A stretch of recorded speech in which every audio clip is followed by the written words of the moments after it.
There's a reason why I don't wear my mother's wedding ring, the one she had designed later in life to include her engagement diamond and the tiny 4-point diamonds my father earned for each of his 30 years with the phone company. I don't wear that ring, even though I admired it on her finger. It was right for her, just not for me. But during the last week of her life, when she asked me if I wanted it, I said yes. How could I say anything else? Then there was her other jewelry. My mother had loved the idea of traveling, but hated leaving home. So she lived vicariously while I flew around the world and brought her shiny evidence of my adventures. The jade and diamond pendant from Beijing, the gold and diamond Southern Cross pin from Cape Town, the opal earrings from Australia. She loved each gift and wore them with a mother's devotion. I, too, loved the jewelry I had given her, but I don't wear any of it, all because I failed at being a good daughter. Picture this. It's after midnight, and we're returning from the Midwest and my mother's funeral. My husband pays the cab driver as we idle in front of our home. I unbuckle our sleeping son from his car seat and carry him to his room, while my husband hauls the car seat and heaps of luggage inside. Exhausted from 2 weeks of love and death, I can only think of closing my eyes after tucking in our son. Now, it's the next morning, and I can't find my cell phone or my purse containing the jewelry they removed from her body before closing the casket. The ring that I didn't love but cherished, the pendant, pin, and earrings, and something else. Her cookie recipes, gone.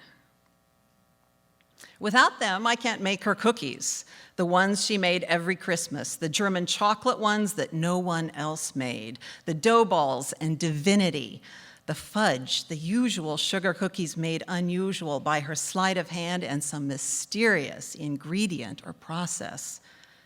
Gone were the butter and batter-stained recipe cards containing marginalia from every year she made them. One of them had read, 1969, the divinity was not divine, get a new candy thermometer. During that long, silent moment, when I came to realize that I'd left my purse in the cab, my mother died again. Only this time, I had killed her. While I stayed at home, hyperventilating and sobbing, my husband raced to Yellow Cab headquarters. No one had turned anything in. I pulled myself together and began calling the company headquarters every couple of hours, wishing the purse into their lost and found. No luck. So I posted a $1,000 reward at their office and waited. The cab driver called me, saying he'd picked up other rides that night after taking us home. A passenger must have taken it. I filed a police report, then carried photos of the jewelry to every pawn shop in San Francisco. The seen-it-all faces of old men looked back at me with such pity. I cried every time I repeated the story of my failure. They all promised to call if something turned up, a promise they knew they wouldn't have to keep. This was early December, and I waited.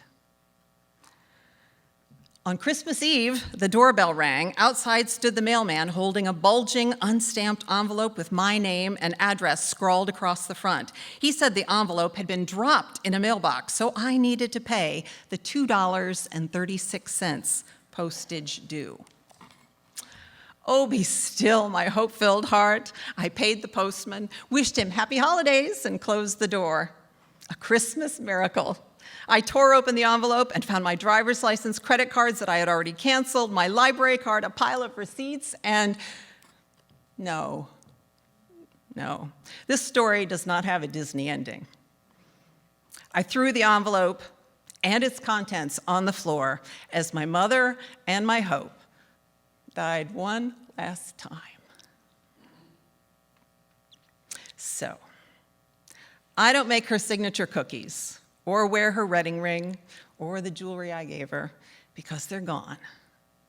At first, I believed I was being punished for not loving my mother or her things enough. But time provides perspective and an opportunity to rationalize.